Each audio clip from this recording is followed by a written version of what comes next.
Hey there, Alice here, back in the workshop. This is part 3 of how I build one of my Bushwood bushcraft knives. Now I need to stop and apologise. Part 2 I put on about over a year ago, I think, and I've only just got round to editing part 3. Life just throws things at you and time just goes so fast, it's just crazy. Before you know it, years gone by and you still haven't got the video on, but finally got it done, and hopefully you enjoy part 3 of my knife build. Now, certain things in that video may well have changed in that year. I'm probably a bit older, a bit grayer, and I've had a bit more ink done since then.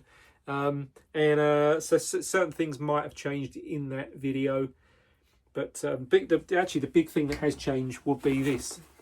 I now use one of these 3M VersaFlow masks, and this plugs into like a battery pack filter on around your belt. Really good. It's expensive, but you can't put a price on your health, as they say, and it is so good. It's just one of the best things I've bought. So that's changed. A few things in the workshop. Probably changed a little bit around. There's probably a bit more clutter since since a year ago, but overall still the same pretty much. So part 3 will be how I prepare the flats, grind the bevel, and I think that's about it on that video. I think what I'll do, because I won't actually show the handle material being fitted, I'll do that in a part 4 video, and I will get round to doing that. But so anyway, here's part 3, and I shall see you at the end. Cheers. Hey there, Alice here, back in the workshop. Welcome to part 3 of the how to build a Bushwood bushcraft knife. So first episode was cutting it out and kind of drilling the holes. Drives me nuts. First episode, if you've watched that is where I cut the profile out of the steel, drilled the holes, and did the thumb jimping on the spine there. Second video was heat treat, which covered the process I go through of heat treating the AEBL stainless steel. And this episode, or installment, whatever you want to call it, we will be grinding the bevels on this blank. So first process, I shall clean the flats up on the grinder, and then I shall hand sand them. I'll probably, on the grinder, I start at 120, just give it a few passes, holding it flat with a magnet, and then 180, leave it at the 180, and then to the hand sanding I go back to 120 and hand sand it right up to 600 or possibly 1000, depending on what kind of finish I'm going for. If I'm going for more of a polished finish, then I'll go up to sort of 1000 or 1200. So we shall go through all those steps, and then final part will be to fit the handle scales onto the knife, and I shall show you how I do glue the liners on and drill the holes for the loveless bolts and that kind of stuff. So anyway, so we'll start on the grinder and just clean the flats up. Oh, forgot to say, I don't normally wear this mask when I'm grinding or using the grinder for any kind of particular jobs. I use my full face mask, so safety first. So we've got our bucket of water set up there to cool the blade down. 120 ceramic belt. And I've got this little magnet that I use. I have got one of these bigger welded magnets for the blades. I normally use that for tapering tangs, but I like the small one because you can just put it on the blade like that, and you can hold it on the grinder. And you get a bit better feel with it because it's smaller and a little bit more delicate.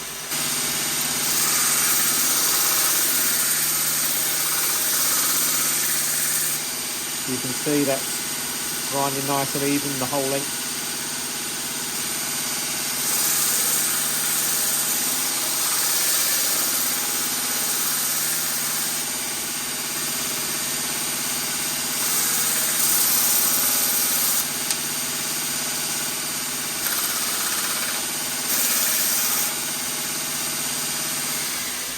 Alright, so that's in 120. Now I'll go over it with a 180 just to smoothen it out.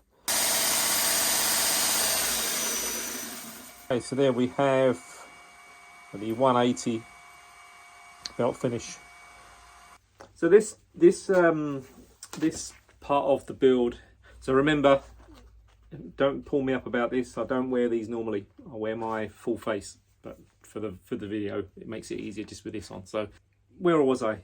This part of the build is the part where you've got to pay a lot of attention to detail, because you've got to get the flats ready for the hand sanding, and you've got to get as many marks out as you can on the belt grinder.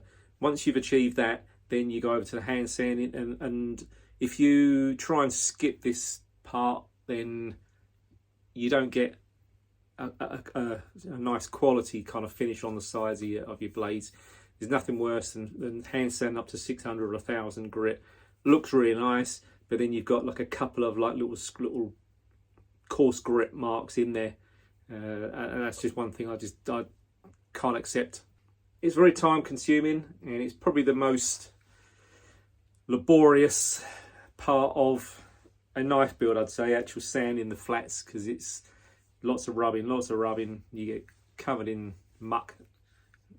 It's just a grotty part of a knife build, but it's got to be done. You've got to have the preparation. If you haven't got your preparation right, then your final product will be substandard, and we can't have that, can we? So we'll head to the bench. I'll try and get it parallel with the sides there. So as I'm sanding, you're going with that, and you can sometimes use your finger against it there and just go along, but I tend to just freehand it. 120.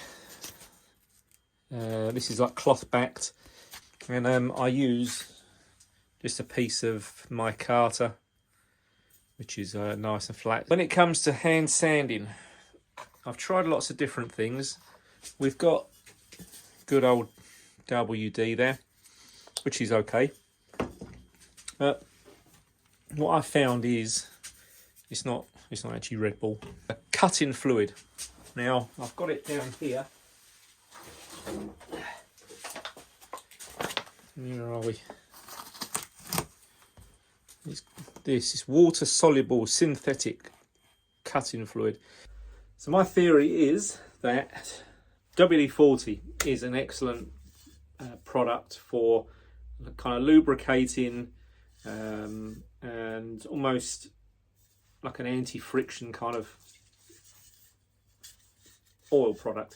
Now, what I'm thinking is cutting fluid is designed for helping the blade of the bandsaw or whatever kind of machine you're using to cut the steel, cool it down, keep it nice, keep it working so it's actually cutting rather than lubricating.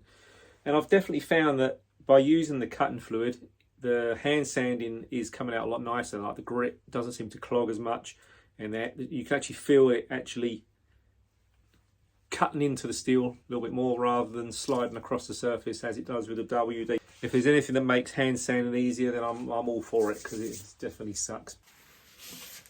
So basically, just a little bit of cutting fluid on there. It's just a matter of rubbing away.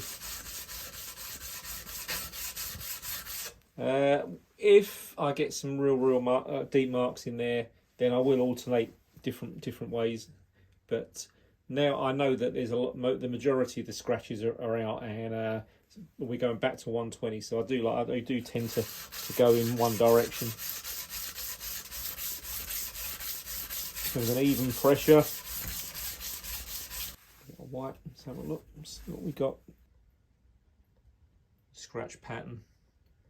Looking nice and even. So we'll just keep on rubbing.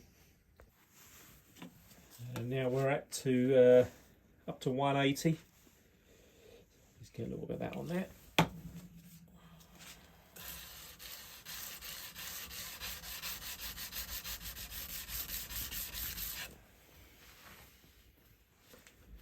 Looking nice.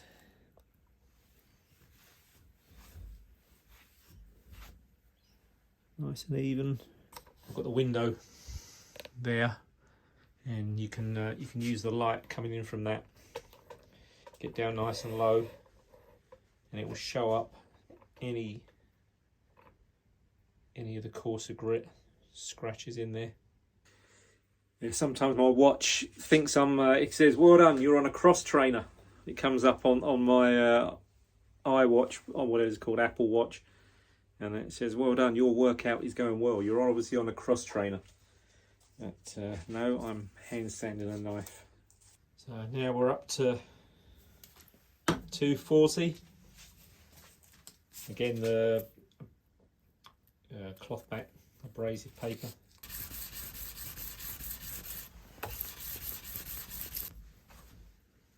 Looking good. Now we're up to 320 grit. And keep rubbing again. So same old routine. Trying to get the scratch pattern nice and even. Nice and, you've got to kind of relax your shoulders a little bit and just let your arms pull nice and straight, and just concentrate on the scratch pattern all going nice and parallel with the sides of the blade. That's looking nice. So that's 400 grit. We're at 600 grit. So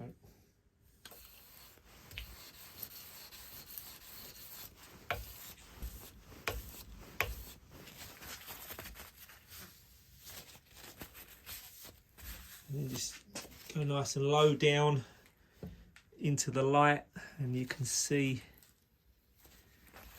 where we're at. If it's of old jarrah wood, if it's leather backed, and I'll use that just to go over it again. It just flexes a little tiny bit and gives it a nice even pattern.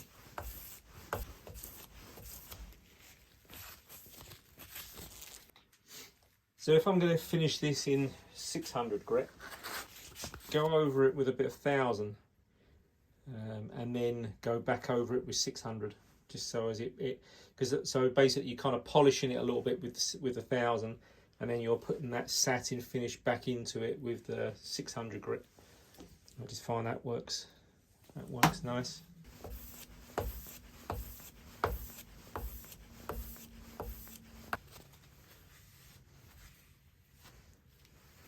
.600 grit, and a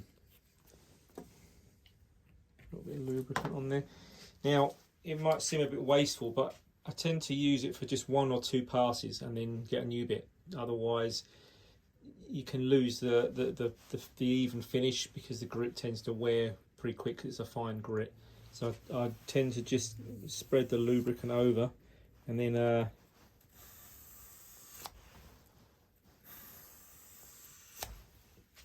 like that, and we'll throw that bit. We get a new piece of 600, and then the same again.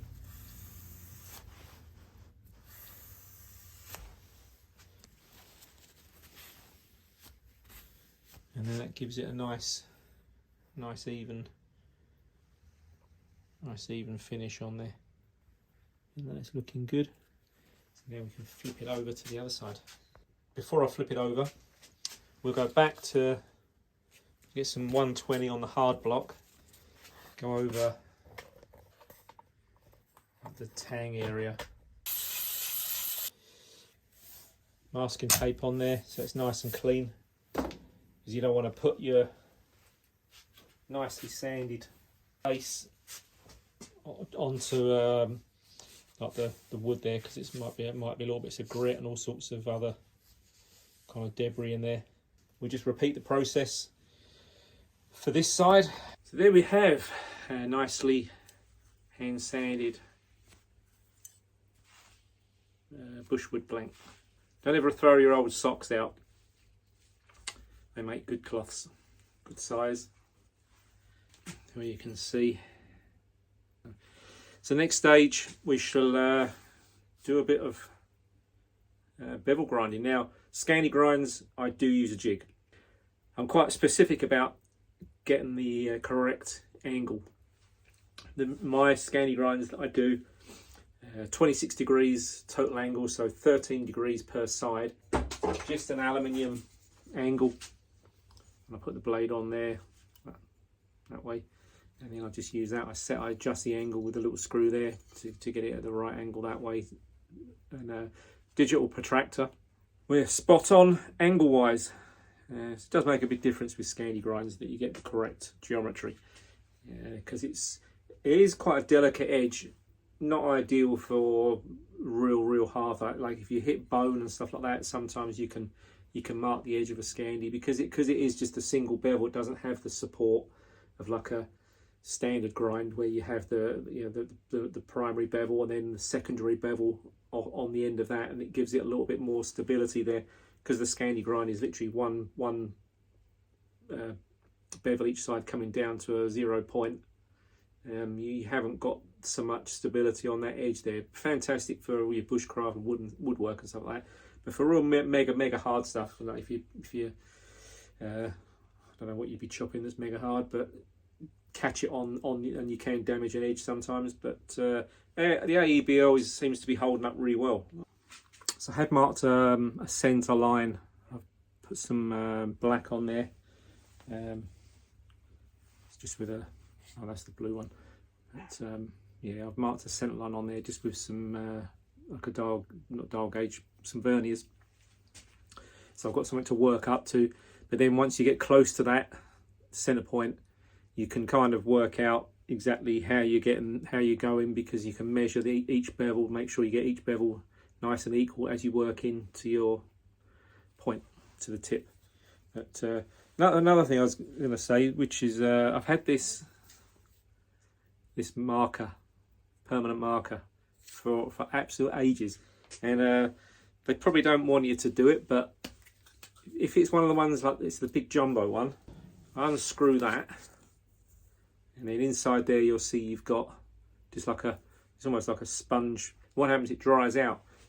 I've got some isopropyl alcohol. If you just do that, just squeeze a bit in there, and then there's the inside of like the felt tip is in there. Just screw it back on again, and then put the cap on, and then just leave it like that. Just stand it up on its end like that. You'll find that it activates all the ink in there again, and the pen works absolutely perfect, because they always dry out and you end up just throwing them away. But all that's happened is the solvents inside have evaporated, but it's left all the ink in there. So just reactivate it with some more solvent and good to go. Another thing that I like to do is get some electrical tape and just break off a bit. I like to stick it on the flat, just like that, and I'll repeat it on the other side. Stuck it on both sides, then I'll just get a blade, and then we can just trim off the excess there. So then we've got the flats with tape on there. All that does is, although you try and keep your little jig nice and clean, you're going to be putting it on there quite a few times, and all it does is just it stops the flats from rubbing on the jig. If there's any grit or something, anything in there, it stops you from scuffing your flats up. So I find it works for me. So we shall clamp it up and hit the grinder. Digital angle finder. So we've got that at 0, so that's dead on 90 there. So we know that the tool rest is at 90 degrees to the platen, and now we can put the jig on there and then angle that at the desired degree of angle that you want. So in our case 13 degrees. So put that on the tool rest. There we go. So we are at 13.1. Just got a little G clamp that I'll just hold it on there with. Now we're set up there at the correct angle, and we can just grind away on that bevel there nicely. So I'll start off with an old 36 grit belt, just because it's got square edges on there. You know, if you use a brand new belt, you'll just take all your grit off. So I just use an old 36 grit. Got these little lights as well from IKEA. Just these little flexi lights, got one each side there.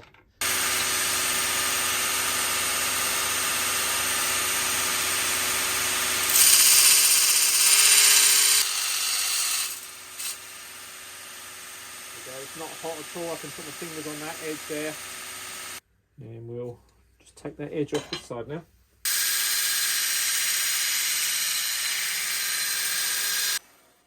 So again, not hot at all. Found with the 3mm, the 3mm thick ABL, 60 grit works really well for grinding the bevels, rather than the 36 grit. A new 60 grit belt. I think we've got any more.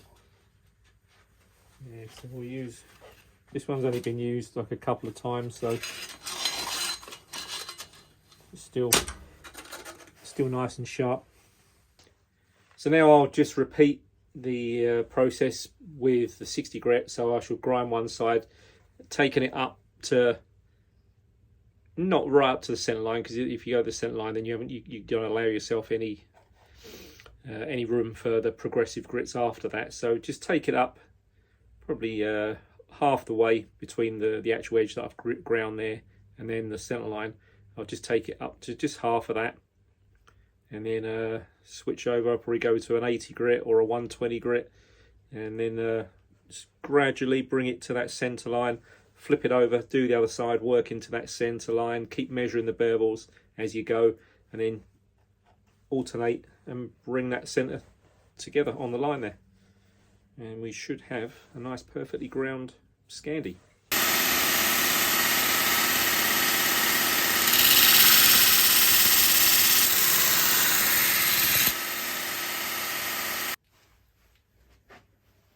So you can see that's coming up nicely there, fairly even, and we're not right up to the centre line. So we're going to swap the belt out now to a 120 grit ceramic.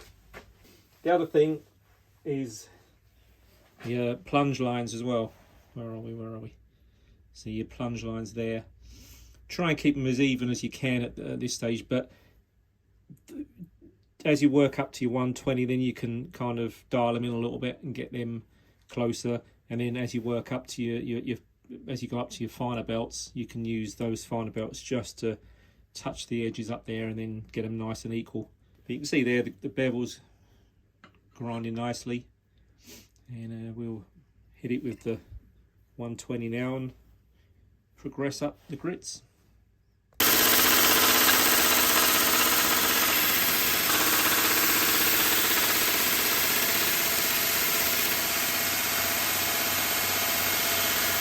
So we can just have a quick measure up.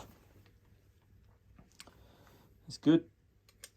Nice and even both sides. Progress up to a 180, and then I'll go over to a Trizac A100 belt, and then from there we'll keep going with the Trizac belts.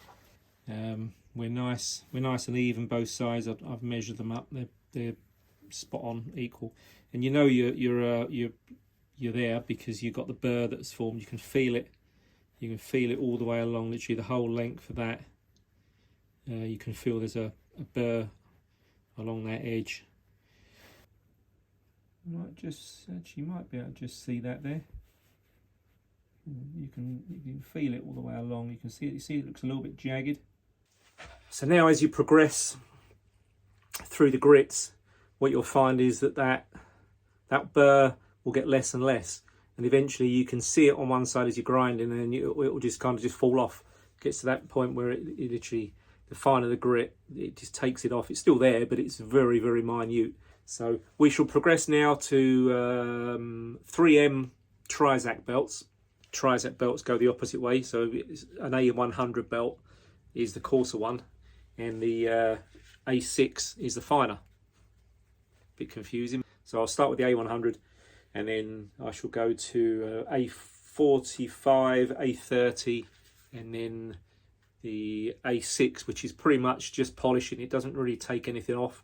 It's just refining the scratch pattern on there, so it gives it a nice even machined sort of satin finish on the Scandi grind.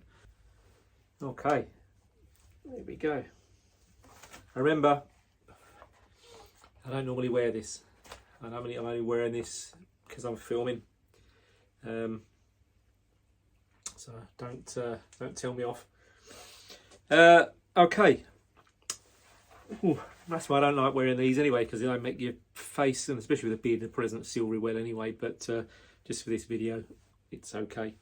So there we go. We've got the flat sanded to 600 grit, and we have got our Scandi grind at 13 degrees. I don't know if you can see it there, that nice looking pattern on the, what's that, pattern, but like a grind marks. Very, very fine. It's almost to the point where it's polished, but it's not, if you know what I mean. It's, you can still see visible machine lines in it, which is what I like.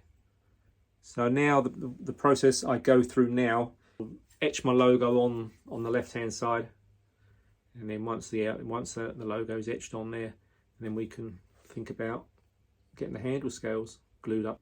So we've got the decal applied there, and I've put some electrical tape just around it, just in case any of the etching solution creeps over, because you don't want to get that on there because it could like tarnish the blade. So we shall etch that logo into there now. So there we go, that wraps up part 3 of my knife build.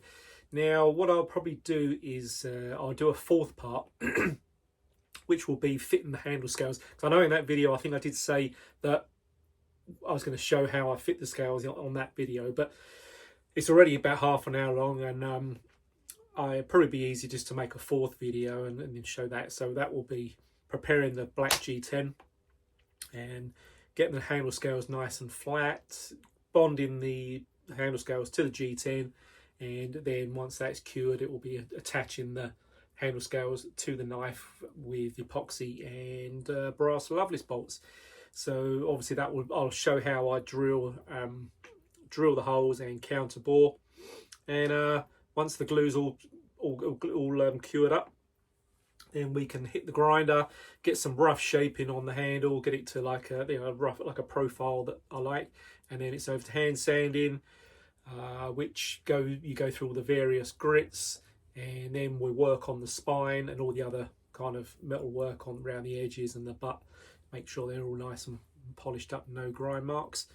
And then that's pretty much it for that knife. It just needs a sheath making up, but I won't do the sheath build in that video. That will just be the handle side. I'm actually going to do that as a giveaway knife. So what I'm going to do, I've got 456 subscribers, and I just want to say a big thank you to everybody that has pressed that subscribe button. Yeah, it means a lot to me. I know I haven't got thousands and thousands like some people, but 456 is an achievement, and it's pretty cool to know that that many people want to watch my videos. So big thank you for that, and I really do appreciate it. So what I'll do, I shall do this as a giveaway. I think there's like a computer program thing that you can use that does like a random selection of a name. So you've got like a 1 in 456 chance of winning my knife. So hopefully that will be a bit of a bit of a bonus for pressing that subscribe button, and hopefully someone will be happy that they've got one of my knives. So I'll be posting it out. So whoever wins it, you need to send me your address, and then I'll send it out. That's around about it for this video, I think. Apologies again for not getting it up sooner, but as I said in the first beginning, life, things go on in your life, and you just run out of time. But got it done, and I should be working on part 4 to get that up as soon as possible. And then that knife is done there, and then I can concentrate on other videos and do some videos of knives that I've made, and probably like do the knife leather sheath vid as well. That'll be pretty good. But that's about it, and wherever you are in the world, be careful and stay safe, and I shall see you on the next video. Thanks for watching, and apologies again for it being so late. But thanks again. See ya.